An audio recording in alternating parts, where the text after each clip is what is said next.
think a very good afternoon to all of you, as well as thank you to Passenger Vehicle Forum for doing a great job of bringing the entire, I think, the passenger vehicle industry together, be it, the OEMs, be it the consumers, be it the suppliers, be it the associations like ARA and NATRAX. I think it's definitely an ecosystem that we are thriving in, and that's what is really getting represented today. I know a lot of you are waiting to break for lunch, so I'll quickly get started. I think the introduction has been already done of all the esteemed panelists. The agenda is really to understand, I think in the earlier sessions we spoke about the current landscape, we spoke about, a little bit on, how different fuels are actually coming in passenger vehicle market. But I think one thing which is also getting a lot of traction, especially in the last 4 or 5 years, especially driven by consumer requirements, is the technology and innovation in the vehicle. Whether it is ADAS, whether it is connected features, just to give a few data points. Just in this quarter of this financial year, we saw close to 54% year-on-year increase in the sale of connected, vehicles in India. If you look at, the passenger vehicle segments, that's the kind of, growth we are seeing as far as, connected features are concerned. Whether it is being driven by consumer demand, whether by, regulations, whether by, the Gen Z, which is, being very tech savvy with, all the kind of technologies they are actually carrying with them. But that is something we are actually living in today. The second being, the entire talk about ADAS. I think there was a little bit of talk in the earlier session. While, India definitely is not ready to, take that leap, but definitely we are seeing actually a movement towards offering few ADAS features across, a lot of our vehicles today.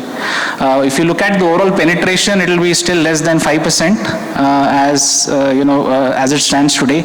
And that's the kind of horizon we are talking in terms of, the next 5 or 10 years on how ADAS technologies are going to evolve. And I think the third being AI, and I think how AI is actually changing the entire, in-vehicle convenience. And also I think across, the value chain. That is something we'll try and talk about today. With that, I would like to open with Vineet, essentially on, to start, I always like to start my sessions taking in mind the consumer perspective, because whatever we are here, we are actually, doing it for our consumers. What kind of consumer behavior change you are seeing, which is driving a lot of technology and innovation, and you being an OEM, on the side of OEM, you are actually tracking that almost on a regular basis, and how it has impacted, Renault, Nissan's, proposition in the market, and what do you see really gaining traction going forward? Thank you, Pradeep. Very interesting question, to be honest. If you see from a consumer psyche or the consumer perspective, if I personally quote my experience, I see a big change here in terms of the customer's expectation. I'll give some data also here. But let me take a step back firstly. I worked in the multiple OEMs. I started my automotive with the Daewoo, and if some of you might be knowing the Matiz, and where we introduced some new technology, like power window and center door locking was a feature we first time introduced when I worked in the Daewoo. And at that time, from there to today is a big technological revolution. At least I can say it's a kind of an explosion, what I see inside the vehicle. Big change inside. But the biggest learning, or the biggest, I'll say, the point you brought up, the customer's mindset or the expectation, which we are still learning as an OEM, is our thought process of segmentation. What I mean is, we as an OEM always thinks, okay, we have to divide the features among the segments. And that's how it's a thought process. If it's a C segment, top segment, it will be always top end of the features. And if you're going on the lower segments, the features may not be required. The customers might be happy with maybe just a simple crank of the button and it's simple multimedia, maybe displaying some USB files. But that's not correct. Because some of our OEM took the advantage of this data and saw there is a big change of expectation on the customer's mindset, and which is mainly driven from the younger population. There is a big mindset change which has driven this need, and that's what some of the OEMs took the advantage. They introduced some revolutionary features in their lower segments, and those products suddenly become success. I'll quote a simple example of Renault. When Renault introduced the Kwid model, Renault was not a known manufacturer in India when they started, 2015, and I was part of the General Motors. And we were very convinced the high-end features always belongs to the top-end segments. So we never thought the level of Beat, etc., if you know those vehicles, the Beat, etc., they does not qualify for very high-end features like remote keyless entry, etc. Renault introduced them into the even lower segment of Kwid model. And it was a so success, highly successful.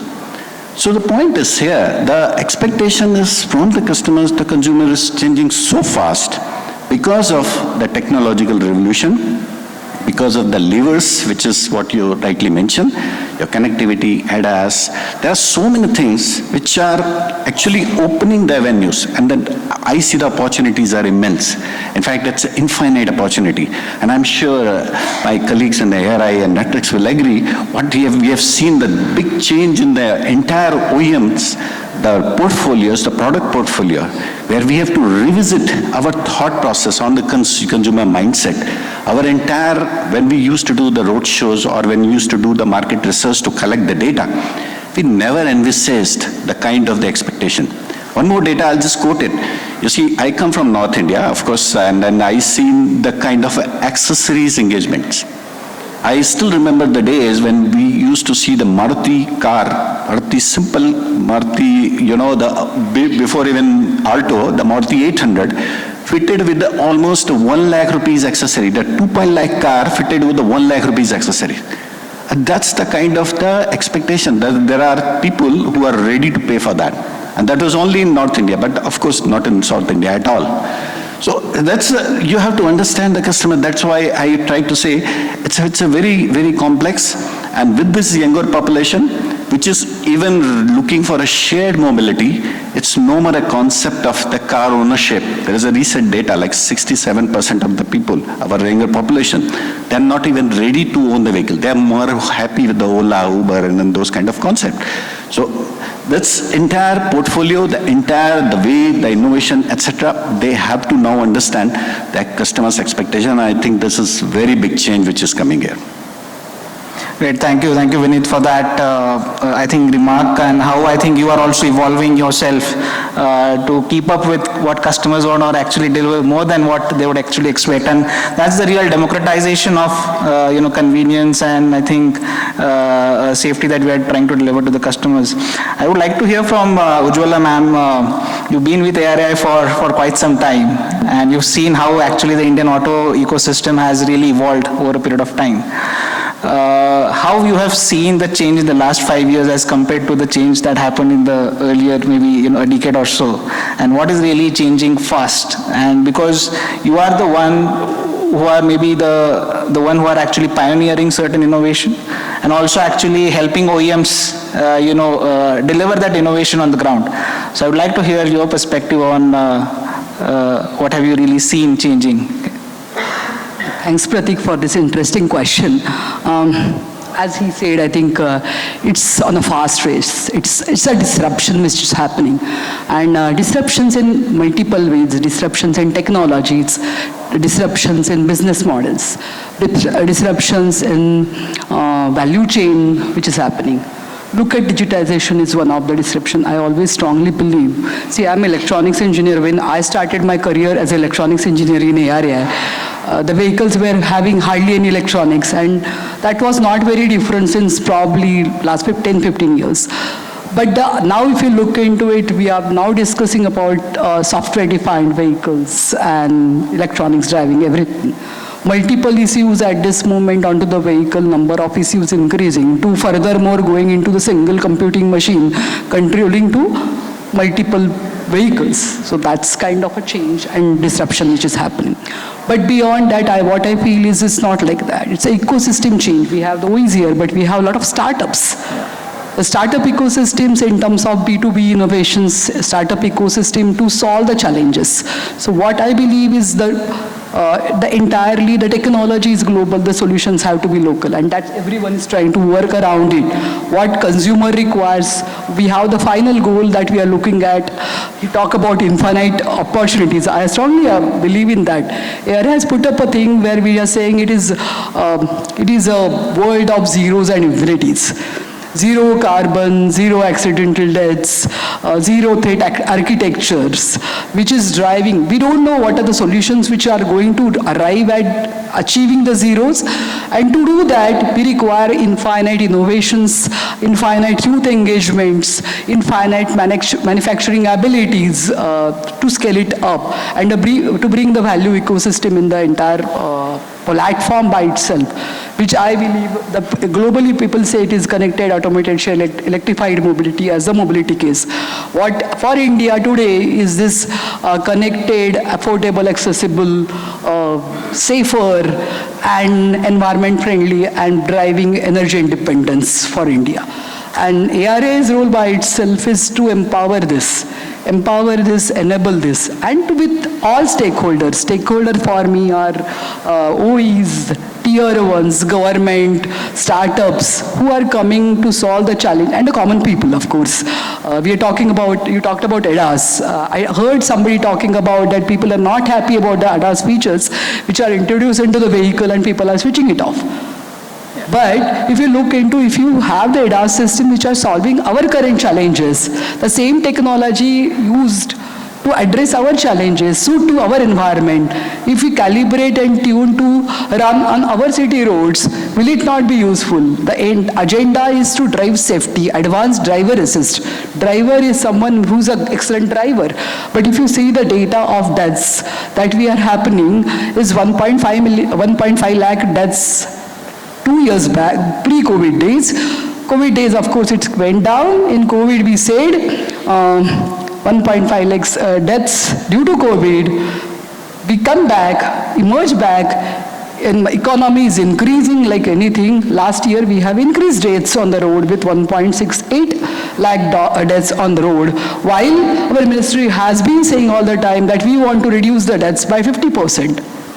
So there has to be some technologies, there has to be driver educations, there has to be different methods to deliver this. So that's where I said it's 3 zeros which is going to drive for the future. Carbon zero, that is what we are talking about, sustainability and neutrality. The second zero which we are talking about, zero accident deaths which we can have on the road, and the third is zero ZTA or the digitization which is going to drive a zero threat architecture for the entire development. We talked about V development in part. Then this V development converted into double V development, one more layer added with functional safety to it. The third V level got added to through cyber security, because we are asking with the connectivity, we are asking with the electronics added to it. Another V getting added with sort of things. We talked about digitization, we talked about software, we talked about ADAS, we talked about AI machine learning. With AI machine learning, we have to be doubly sure that sort of is not getting affected. And that is going to change, converted entirely different development cycles, which we'll talk about. V to infinity, again, the way you said. The infinity is for the DevOps, development operations, going back, development operations. And that is where the AI machine learning is going to add in the pictures, which has to be looked into with the SOTIF architecture. So entirely the things are changing. Beyond that, we are now talking about zero, so we have to discuss about the recycling, reuse, different fuels. Of course, we have different sessions to work around it. So innovation is coming on all ways to solve our current challenges, and we have to be ready with that disruption which is happening around us and be part of it to solve the challenges that we as a society need to solve. And this is happening very fast. That is what I could say. Quite an interesting perspective, and I think that really, for me sums up, the journey and how really the ecosystem should move forward. One is obviously, the whole commercial angle, but at the same time, sustainability, security, and affordability is also something that has to be kept in mind if you really want to Indianize, the technology that we're offering to the customers. And then shifting gears to Manish, Natrax again, one of the key pillars of the entire Indian automotive ecosystem. How have you, as a testing leading facility of R&D and testing has actually evolved to cater to this, increasing, technology innovation requirements that are coming in? And how are you really enabling this ecosystem to, really move forward?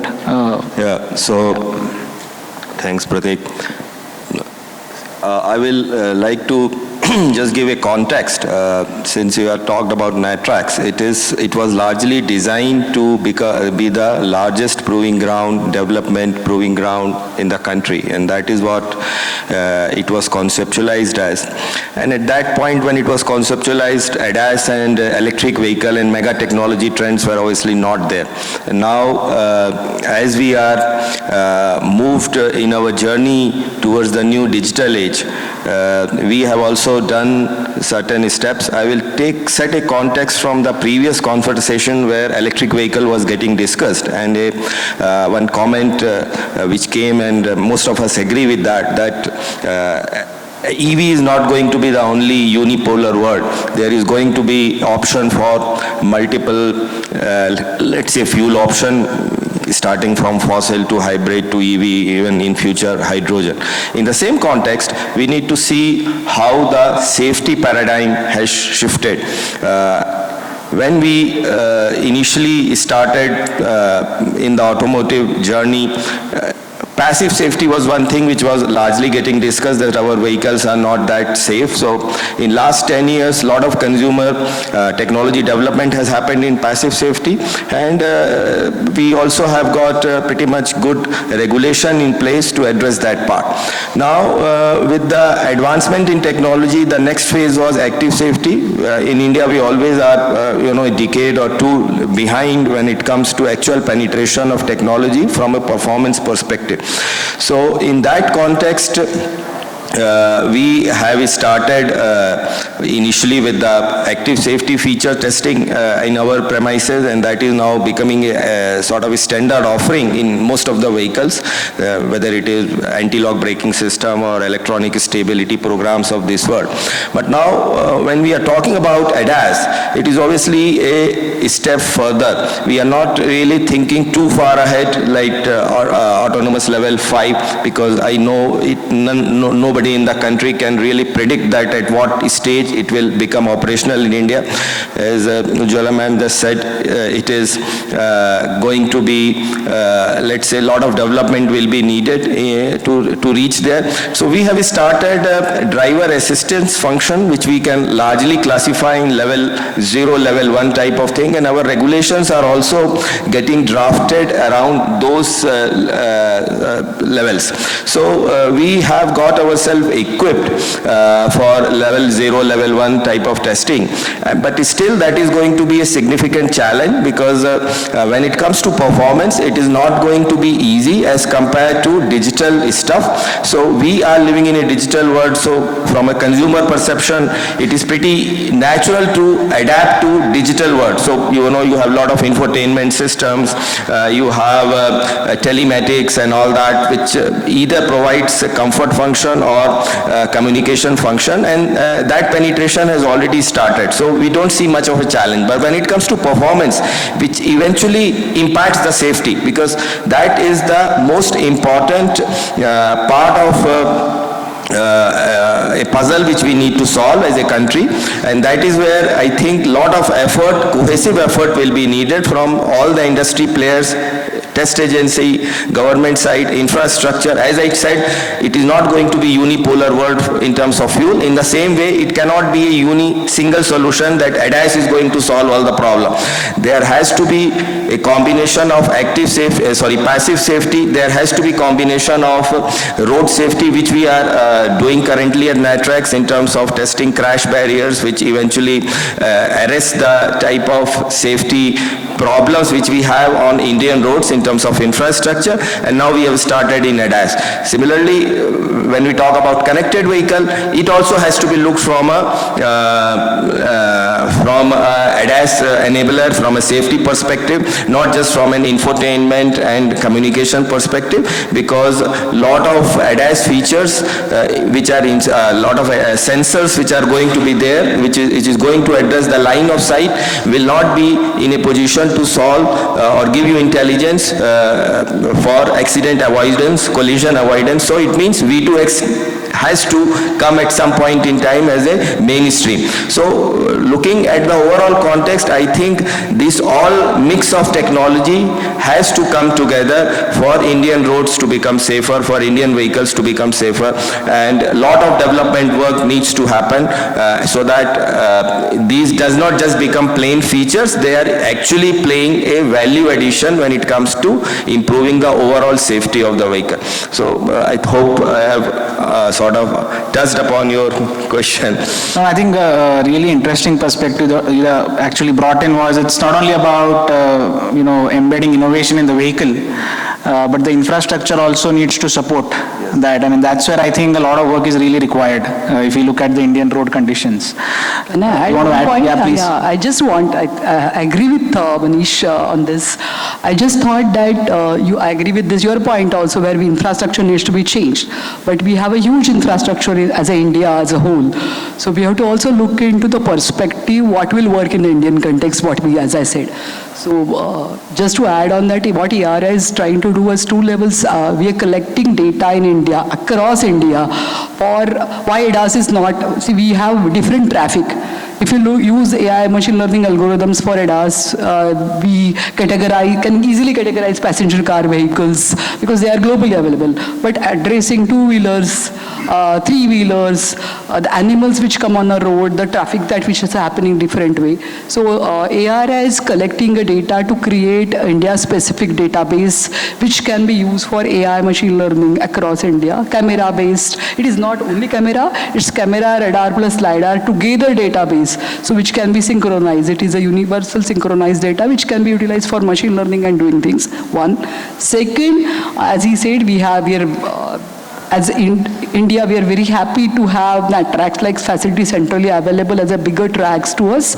But for ADAS, as we have been saying, it is very important to test these vehicles actually onto the road.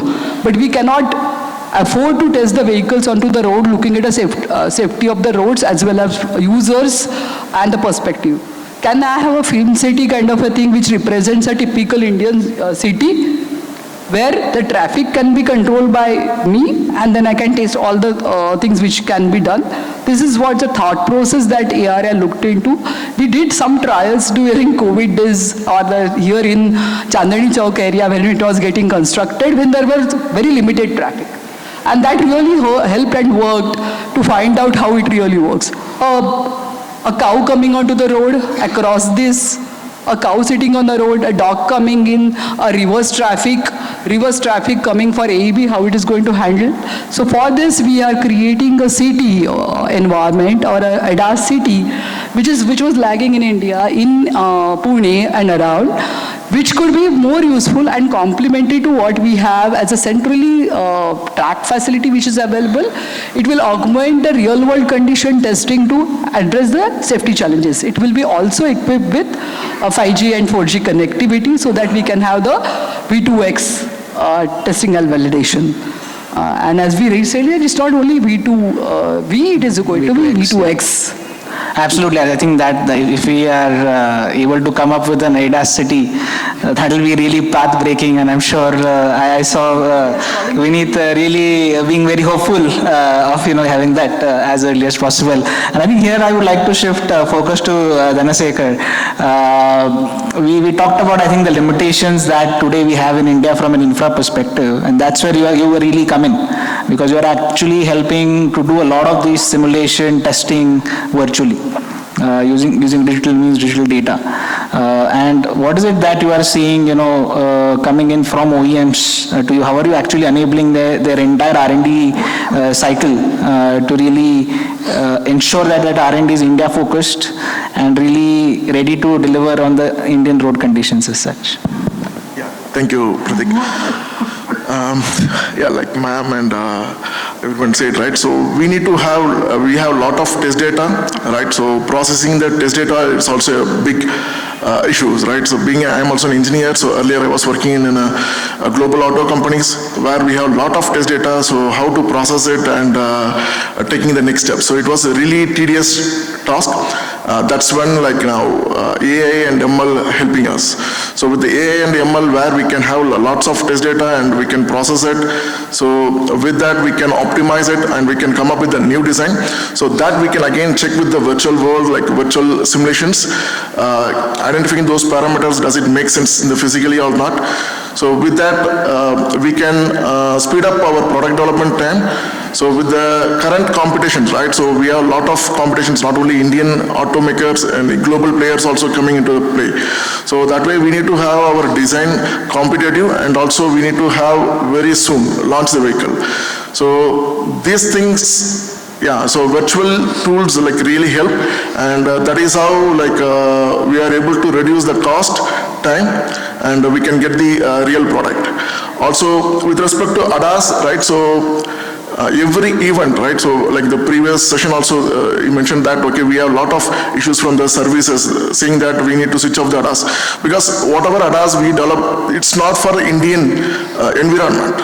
So here we have like a lot of traffic, people will be coming here and there, like ma'am said, like, so animals will be crossing the roads, so which is not seen in the abroad, right? So we need to create a lot of Indian scenarios, so we need to have database and in which we need to evaluate our ECUs, like millions of scenarios we need to come up by varying those parameters, right? How people will be moving, how they will cross, and every instance there will be scenarios where the routes will not have any lines, lanes, right? And I know like in some places like people don't look at the signals, they just look at the opposite people, how they want to go. So accordingly they will decide and they will pass by. So we need to understand like our Indian scenarios. So that we need to create a database, and with that we need to train the ECUs. So that way, like going forward, so our ECUs like ADAS developed ECUs for Indian scenarios which will work better and eventually it will solve the problem. So that way ADAS will help, and also it will be boon. Like we have seen like videos like where it helps the environment, like saving the lives. So it help like in avoiding the accidents. So those accidents happens within fraction of seconds. As a human, it will be very difficult to react to that. So that way, ADAS will be really helpful for the community, right? So the driving community. So going forward, I think that has to come, and for that we need to build a lot of scenarios by which we need to train and test and validate the ECUs. So once we are done, I hope going in the coming years, we should have very good ADAS features, and which will be there for our vehicles. Excellent, excellent. I think that's again something quite forward-looking work that you are doing. I think shifting gears to again back to Vineet. I think all the MNCs especially have learned that the product can be, or the technology can be global, but the solution has to be Indian. And how, as you, as Renault Nissan, are actually driving that, and you are actually part of the technology center, and a lot of R&D focuses there. So how are you really trying to, create that trade-off as far as the Indian market is concerned?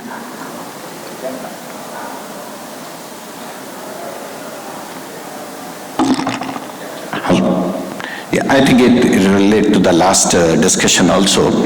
When we talked about the ADAS tuning, you are mentioning, yes, half of the people who have turned off, we need not name the vehicles which are there in the market, we all know, but they have been turned off. Most of the ADAS features has been turned off. And why it's been turned off?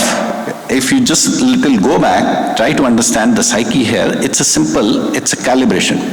It's the tuning of the system. The way the system is responding, if you have driven those vehicles, we did those testing as well, we don't feel confident enough.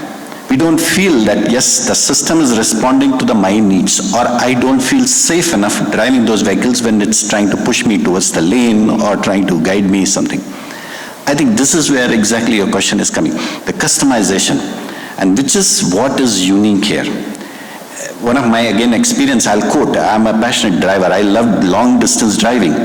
One thing I noticed, maybe it's maybe me particular, but I notice a difference in the traffic or the pattern the people drive between the cities.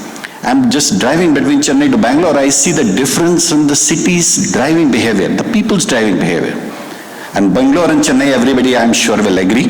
People have seen the people behavior, including Pune and all. I see the people, the way they travel, opposite side, right side, wrong side, will not go in details, but there is a difference. And those, if you just add the scenarios and try and just understand what Madam was mentioning, there are huge test cases, huge possibility. For the testing people, it's literally a nightmare to understand all potential scenarios to create those environments. And if you really want to do that on a physical level, it's again, it goes for a different timeline altogether, unthinkable. So there comes the virtualization, where you create those scenarios and finally we test it actually on the like you mentioned, when you go for a final tuning, there should be Audacity and all, very good idea, where we do the actual final testing just to confirm my system as a final and then stamp it here. But before that, there are a lot of performance tunings, 10,000, 15,000 parameters which has to be tuned to the needs, to the requirements, and those learnings can be done by virtualization only. And that's what you mentioned, like creating those scenarios, and this is where the ECU virtualization, if you have heard about all those, there are a lot of technological revolution. We are trying to not just go into physical phase, but being in digital phase, trying to virtualize the ECU and then put them into simulated environment and test the real performance before even concluding your software. So I think without going into too much technicals, I'll not go there, but the idea is to do a digital twin. I think you all heard, there is a V cycle, we talked about shift left strategy, etc., where we try to shift our focus not just towards the fixed or getting the final products being made, rather on the design side, design phase itself, and have the high confidence before you start the industrialization. So I think this is exactly the approach by which you can capture the big pictures, the big requirements, and that's the only way we look forward. No, absolutely, and I think for India, it's definitely required because people are moving around. The Pune road conditions will be very different as compared to, when you are driving in Mumbai. And I think that is where a lot of digital enablement of testing and simulation is going to really make a lot of difference if you really know to fast-pace innovation. I think talking about EVs, Ujjwala ma'am, from an EV perspective, we are seeing that a lot of electronics, a lot of features are being really driven because of increasing adoption of EVs. What are those really, technologies which are really driving adoption of EVs in the country today? Can you repeat? From an electric vehicle perspective, we say that a lot of these features which are there in the vehicle today are being driven by increasing adoption of EVs. And which are those EV-specific technologies which are really driving, the adoption of EVs per se? I don't know whether it should be said like that, but EVs, people have been saying that the EV initial costs are high. Yeah. We have the challenges of not having the infinite range for the electric vehicles. To accelerate that, what people are trying to, that I've been talking to multiple ways, you can add on to that. What people are trying to add in is a lot of electronics and features, the acceptability versus the cost. If we have a big infotainment, we have some smart features giving into rain-sensed wipers. Of course, we have now the standard windows, what we have been talking about, the comfort seats, and basically something what people call it as a convenience part of it. People are adding it very easily to it.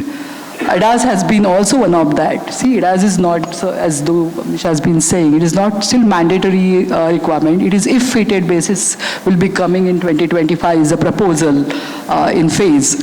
But still you see the lot of M1 category passenger vehicles are fitting with lot of ADAS features to attract sunroofs. So there are features which are being more consumer friendly or that which people are liking to have it. Connectivity is also one of that part where people are looking at how these technologies can be adopted and we can create a value ecosystem for the user, particularly for M1 category of vehicles, where they will look into the perspective how this value is adding to so many features which are being added to it. And see, electrification, the major challenge has been the cost, initial cost which we are adding to it. So these are the features which are getting added, which I can see and have been talking to people where you can also monitor and look at it how they are getting added very exponentially to handle and deliver that. As he said, I think digital twin is a technology. Yeah. Over a time, just for your information, I'm also heading a digital twin lab in ARAI. So digital twin lab, what we are looking into the value chain in the entire ecosystem from design to maintenance. So that's a digitization ecosystem that digital twin will lead to. And with him also, he talked about the scenarios, we talked about EVs, we looked into also the EV battery digital twin. Yeah. See, battery is a technology, it's like very expensive Part of the commodity or expensive part of the entire EV ecosystem. If we can have the battery digital twin by itself, we will have the much optimized resources of in terms of sizing of battery, life of battery, utilization of battery, and as we all rightly said, it is going to be very different in different parts of India, parts of world altogether, parts of India by itself.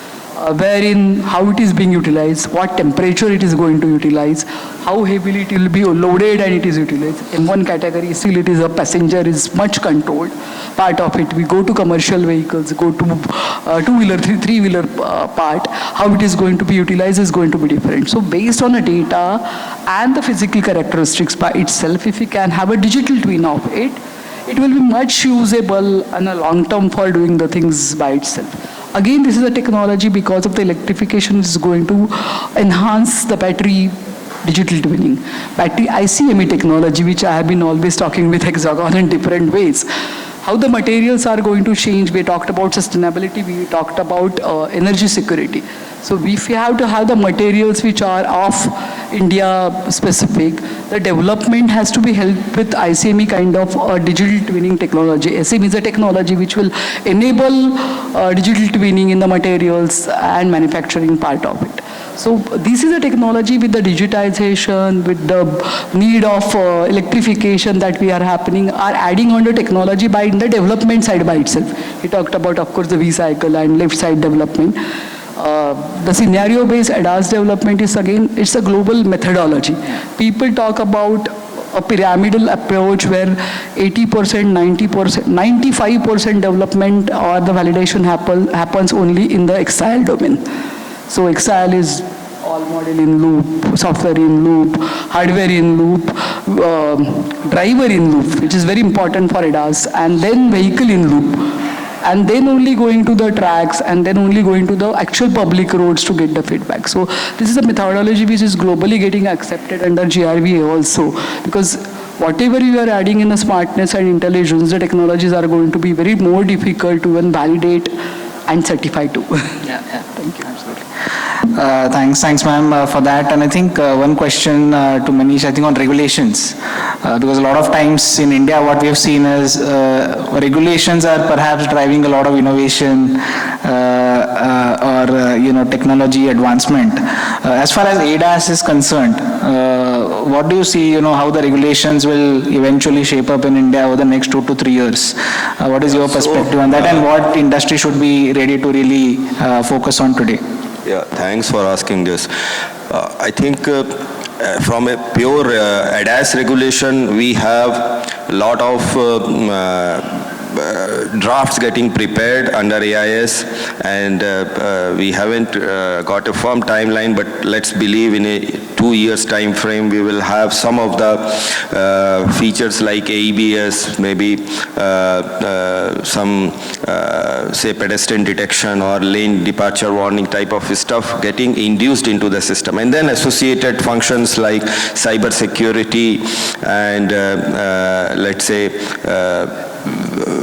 software functions which are still not in the pipeline, but this has to come because if we are following UN EC, then let's say R155, R156, this needs to eventually brought in. So at this stage, we are still a very early part of our evolution when it comes to setting a proper regulatory framework for all the advanced features. But considering that Indian scenarios are very different, unlike any other technology, whether it is EV or let's say it comes to emission or any other sustainability goals.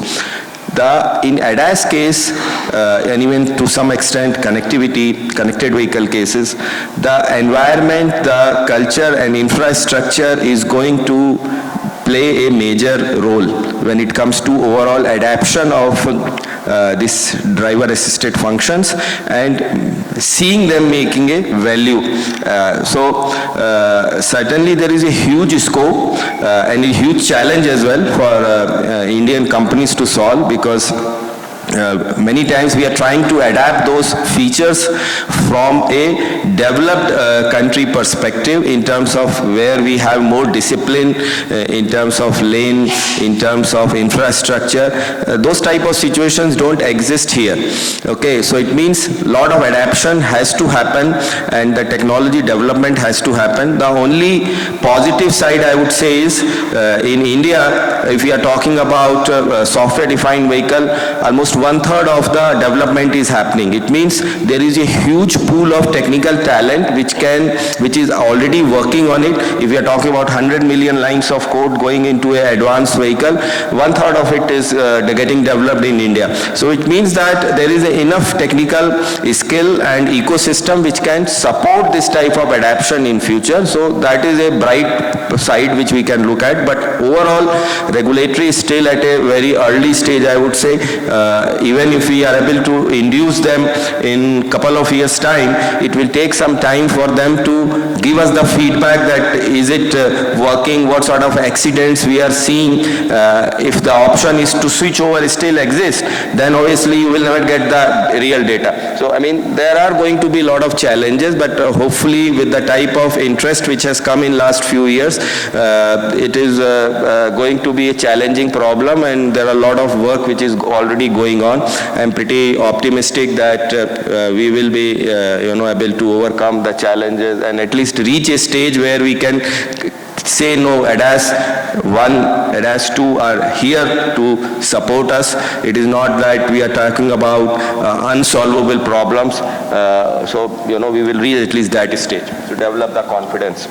Sure, that's definitely looks quite promising. I know we are running a little short of time. I'll just take last question to Dhanasekar, and then we'll open up for the audience to ask questions. I think cyber and data security is actually possibly one of the areas which the auto sector has not really been exposed to that much. But given that, what's happening globally, the kind of impetus that is being put on ensuring data security or, ensuring, protecting, the vehicle and the consumer, from any potential, data attacks or, any cyber attacks.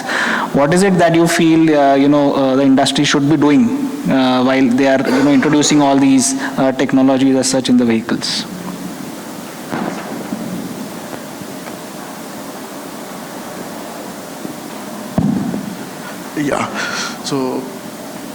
With respect to that, we have a lot of data has been exchanged, right? And every auto companies they also want to secure the data, right? So that is an important one, and they are finding challenges also in that.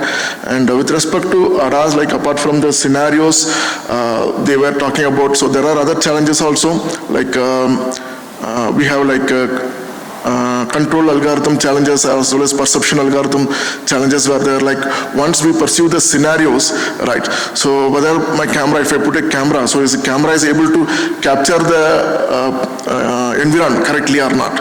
So that we need to process again, like the coding we need to write it so such a way like it process it properly. So over the period, like as humans, like we process the data and we react it, whereas the software has to understand that and then it has to react it. And also next, like based on this, how the control algorithm has to react. So that way, like it's really a complex environment and which requires lots of coding, right? So which we need to write it, and for each conditions, each scenarios, it has to detect and it has to react. Okay, so for such an environment, so that way, like it is a really challenging thing, and encrypting such a thing, it's really a tedious task. Eventually it's going to happen, and which the entire system is working on, and we are also supporting as like a vendor side, like we also support our OEMs, how they can encrypt certain data, and that way it will be much better, and they can release it and test and validate their functionalities. Sure. I think we are running short of time. I would like to open the floor for any questions. I see a hand raise over here right at the front. If someone can pass on the mic. Sure, we can take 1 or 2 questions from the audience. Sure.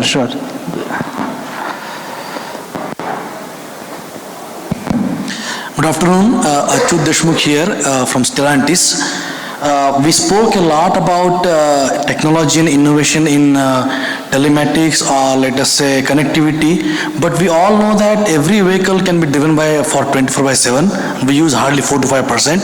Whenever we use for commuting, the vehicle has to carry only a person of, let us say, 70-80 kg, but ultimately that engine or drivetrain or energy has to be spent for carrying the entire weight of the car. Right, so almost 95% of the energy spent in carrying the car with me from point A to B. So, as you guys are expert here, I would like to understand from you, for the next generation as a problem, what kind of technology and innovation one should look at to use the energy more efficiently. I cannot talk about your ICE engine where we spend 100 rupees for, let us say, petrol, and 30% of that we use for power, and out of that again 95%, right? So ultimately, what is that technology and innovation we should look in next 10 years, so that traveling from point A to B with all entertainment and comfort and connectivity, that is another part of digital, but on maybe material or maybe some other technologies, that what as per your opinion, what would be the real problem, let us say, for the academias, IITs and IIScs, please? Quite an interesting question. Maybe Vineet or Ujjwala ma'am would like to take it. So, very interesting question, as rightly mentioned. You see, mass was not really a big consideration till the evolution of EV. The day EV came into picture, we all, as an OEM or even tier 1, tier 2, we all started talking about the mass. What is the dead weight, what you mentioned? What is the weight I am always carrying in the vehicle? Because every charge, every 1 ampere which is being used to charge the battery is counting. So this is where now the huge innovation on materials technology which is happening. I'll not get into other perimeters and all, but all, whether it's a plastic or it's metal or exterior, interior, everywhere. That is one. Second is optimization of resources. The best example is powertrain. I always feel very surprised. The powertrain which is giving the 1 liter powertrain, the engine which is currently giving you the power, the same power was delivered by 1.5 liter engine, maybe a decade back. How did they achieve? With the same engine, same mass, maybe just adding some turbo and some components and some technology, because they went on optimization. And this is where the lot of focus is coming. Same goes for electrical electronics perimeter, where we have a huge scope and copper optimization. We are carrying the lot of currents from one end of the vehicles to the another end. You are just adding the weight of the coppers in the vehicle. So I think these are all the areas on which people have to work on. And one good examples are in China. If you have seen those Chinese vehicles, I happened to saw that the flat cables, the flat wires, the kind of thoughts they are putting in. Because of the EV, I think we have a lot to learn. So yes, it's interesting. Maybe you'd like to add anything here. I will only add, as a technologist or technopart, I agree with your challenge that a 50 kg or a 100 kg person is being carried by 1000 kg of vehicle. I always have been giving that as a challenge to a lot of the students and engineers to handle that. But if you look into the other innovation, if I can have a two-wheeler which is 100 kg, giving the same safety that a car gives to the user, why people will really, all the features that a car has, if can be integrated in a two-wheeler, which is of 100 kg. It can be two-wheeler or a four-wheeler, we can define and depend on that. But that is something, is a wish list that we all would like to have it.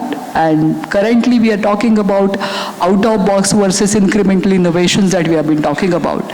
All these incremental innovations are actually not really incremental because they have to be proven to the go-to-market or adaptability. It's good to do the innovation in a lab and say something out of box is happening, but till a point it hits the market and is getting accepted, it's not innovation, and unless it creates impact, it is not societal innovation by itself.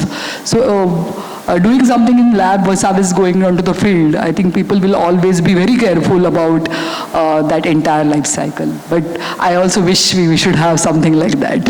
Thank you. I will just quickly add one more point to what to have said. I think your question is very valid in terms of how do I bring more efficiency to it. So I mean, I would just like to add on the EV side, yes, EV is going to answer some of it, but then at the same time we are adding electronics and soft wires and more of that, so it means it is adding more weight to it. So lightweighting is going to become important because you have to do a trade-off. You can't keep adding weight and not reduce it.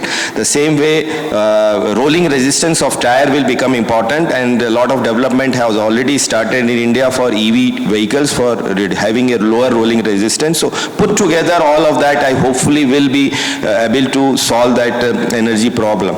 Because at the end we don't want to have a low energy vehicle running and thinking that it is only going to solve my other problem and not addressing the energy. Okay, so I hope I have answered. Yeah, thank you. And just as a small extension, as a regulatory entity, would it be a good solution to limit if one person is traveling from point A to B, why to carry a car, or there might be a small segment of vehicle which would be hardly carrying, let us say, proportionate to weight, maybe 100 kg vehicle. So that can be regulatory on the entire India as an organization point of view, as a regulatory, can we think in that direction? Otherwise we are sure for wasting all the resources if you continue with this. Thank you. Anybody want to answer this, please? As an innovator and technologist, I agree with you. It is possible. We have to look into the perspective of how it is. How easily it will go to market is something that we have to look at it. I don't see any more hand raises, so I think thank you all the panelists for taking time out, also all the audience for patiently listening to us. I think maybe I would like to summarize the discussion in 2 or 3 words. I think meaningful innovation is something that we should all focus on. Meaningful for the ecosystem players, for the government, for the consumer. I think that's what really matters at the end of the day if you really want to do something at scale. And I mean, that's what I think all of us are here trying to deliver. I think with that I'll wrap up the session, and thank you again PBF for organizing this. Thanks to all of you. Thank you.